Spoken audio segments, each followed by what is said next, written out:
life everlasting. Amen. Thank you. Please be seated. Yeah, join us Tuesday night in the parking lot. We get a large crowd. This year we actually have 5 food trucks. A lot of food trucks have been asking. 6 food trucks now. And so they've been asking. We'll squeeze them back there. In previous years, we did drawings just for visitors, folks who fill out cards. But this year, the committee, the ministry teams thought that it'd be good to just have our people also included too. And so come. We give out 2 TVs. If you need a big screen TV in your living rooms, those who just moved, right?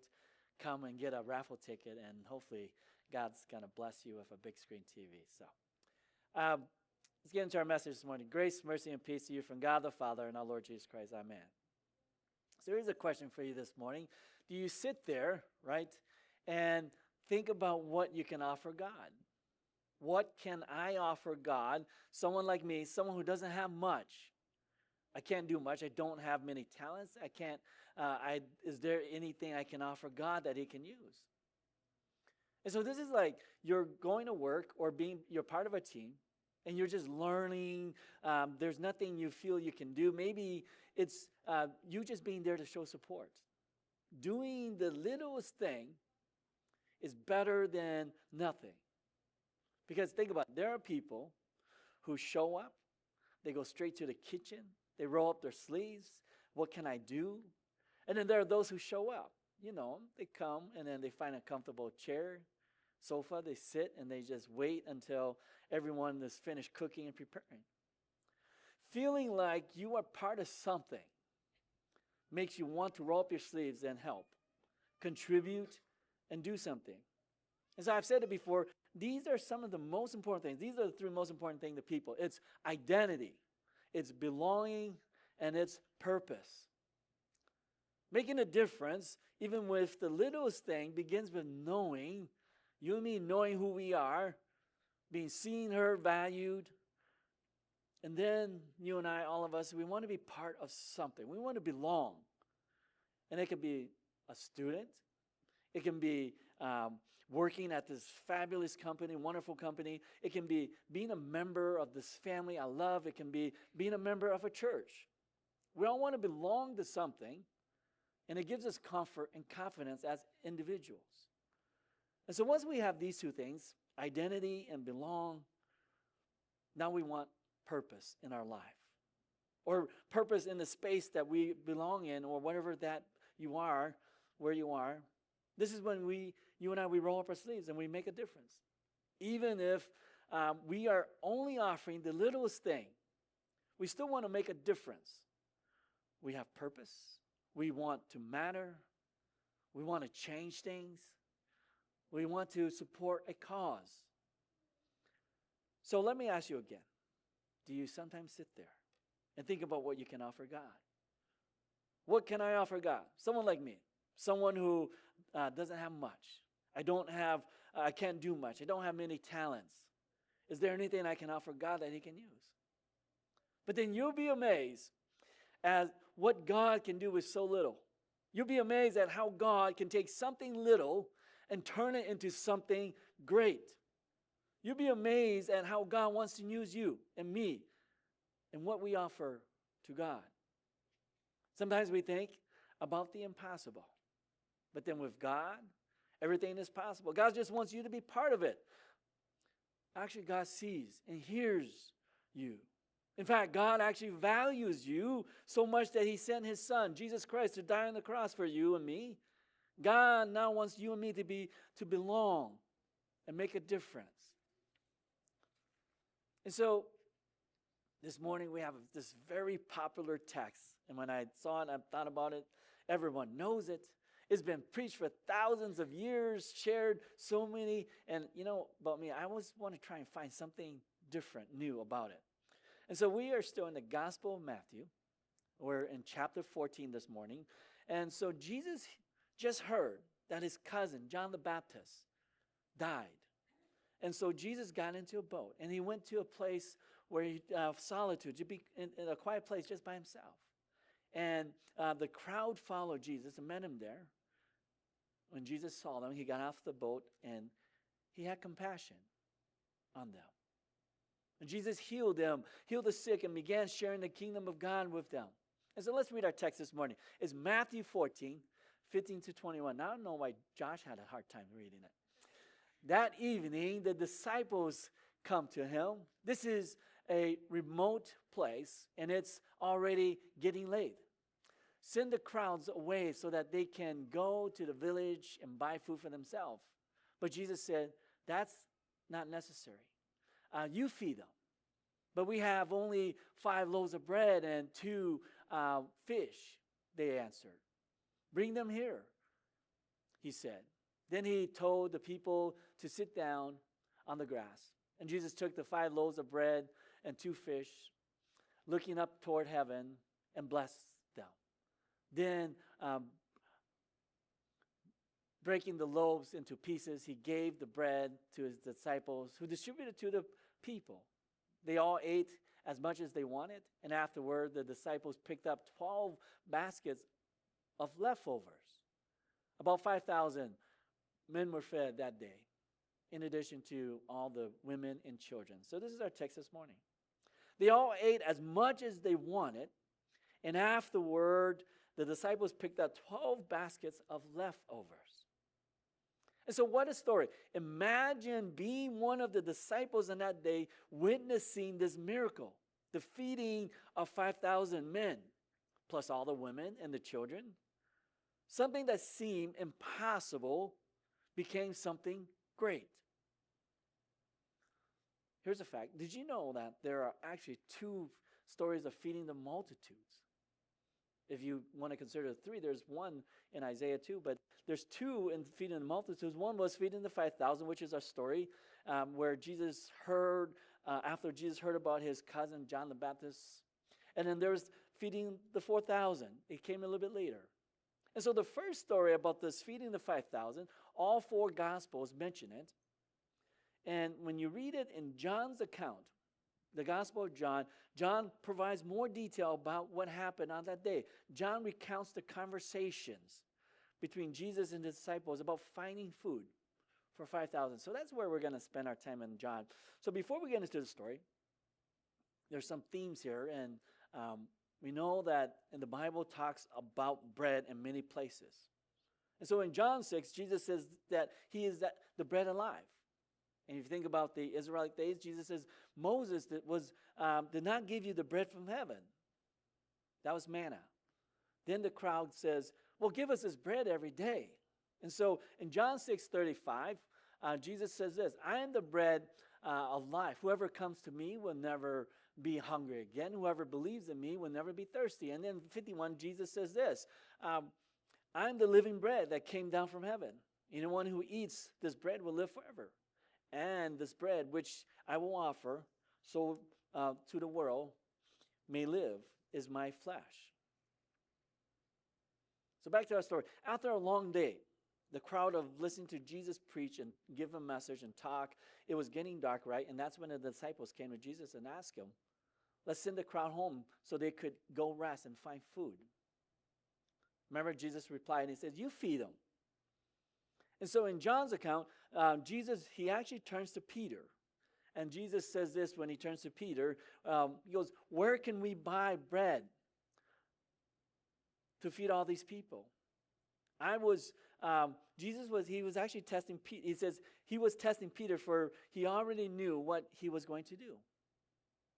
That's John 6:5-6. So imagine being, Philip. Imagine being Philip. But let me say this first.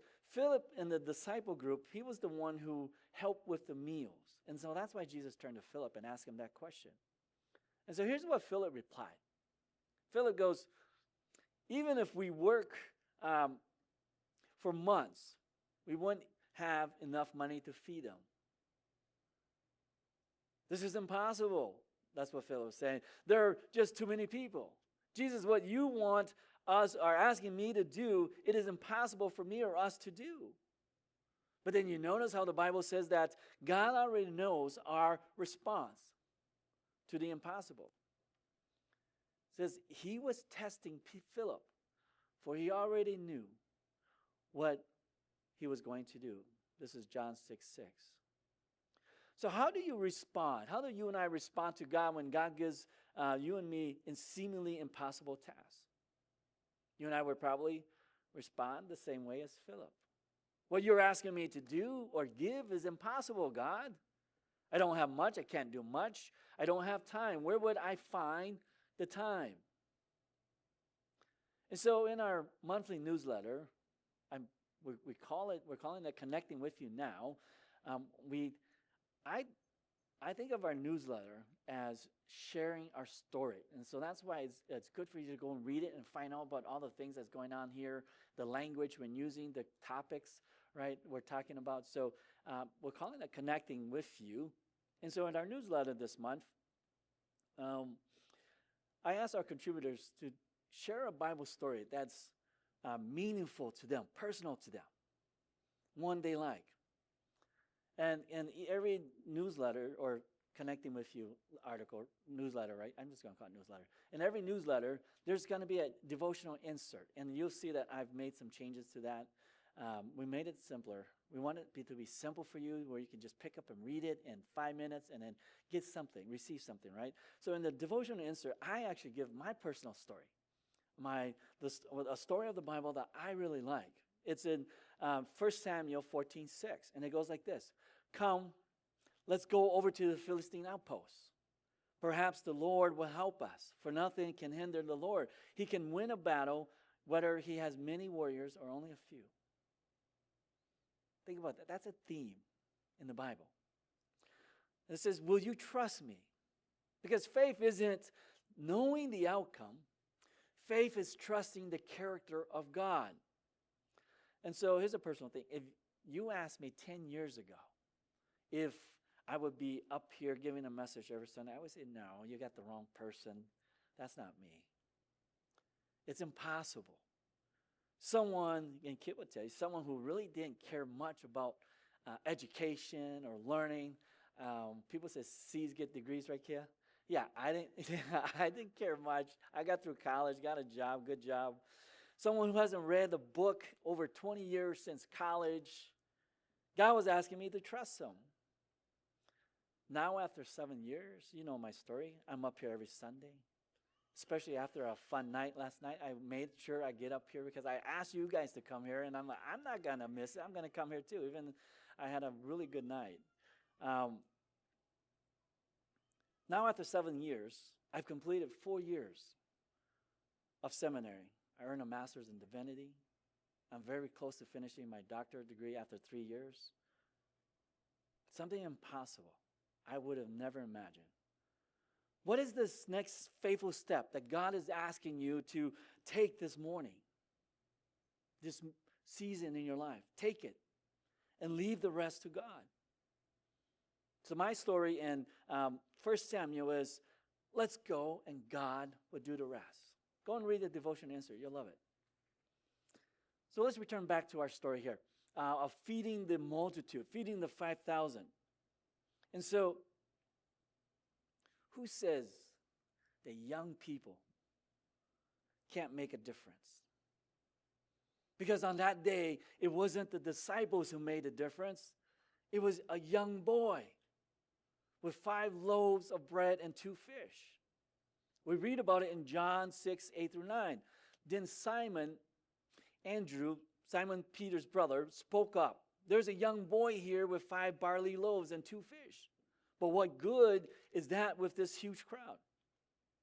So imagine being this young boy, and the disciples come and ask you for your basket, your food. And you go, this is all I have. It is not enough to feed everyone.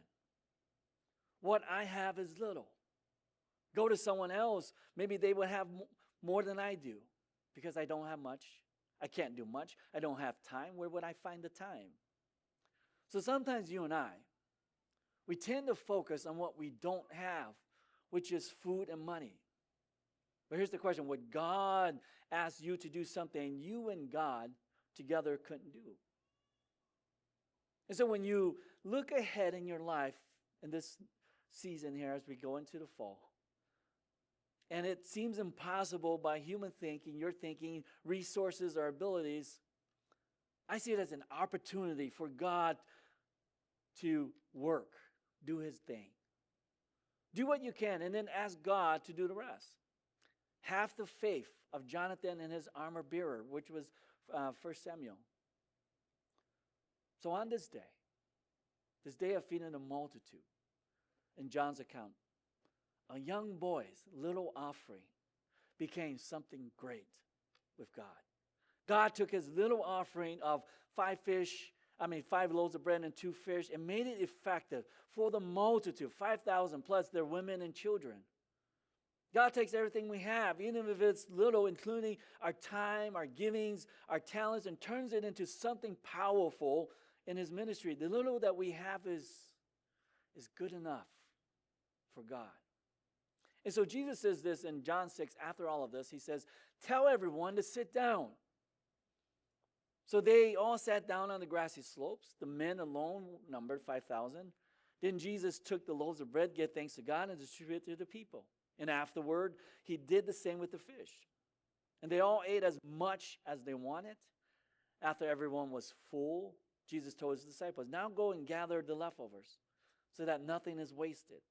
And they picked up all the pieces and filled 12 baskets with scraps left from the people who had eaten from the 5 loaves of bread. A young boy's 5 loaves of bread and 2 fish, feeding a multitude. And there's 12 baskets left over. From something impossible to something abundant. This is our God. This is what he can do through you and me. The little we have, the little we give, the little talent we have, the little time we can give, all can be used to make a difference. Because Jesus sees, hears, and values you. You are a part of the body of Christ. You're already saved people. You're going to heaven. You're already someone who belongs in the church. And now find purpose. Have purpose. Roll up your sleeves and ask, what can I do? Make a difference. Because God takes whatever you and I can offer him, whether if it's our time, ability, or resources, and he multiplies its effectiveness beyond our wildest dreams. And if you take the first step in making yourself available to God, he will show you how greatly you can be used to share the gospel. Because our God, he gives in abundance. 12 baskets of leftovers. So do you sometimes sit there and think about what you can offer God? What can I offer God? Sometimes someone like me, someone who don't have much, I can't do much, I don't have many talents. Is there anything I can offer God that he can use? And when we feel like we're part of something, it makes us want to roll up our sleeves and help, contribute, do something.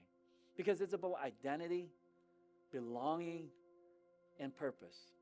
Making a difference, even with the littlest things, begins with knowing who we are.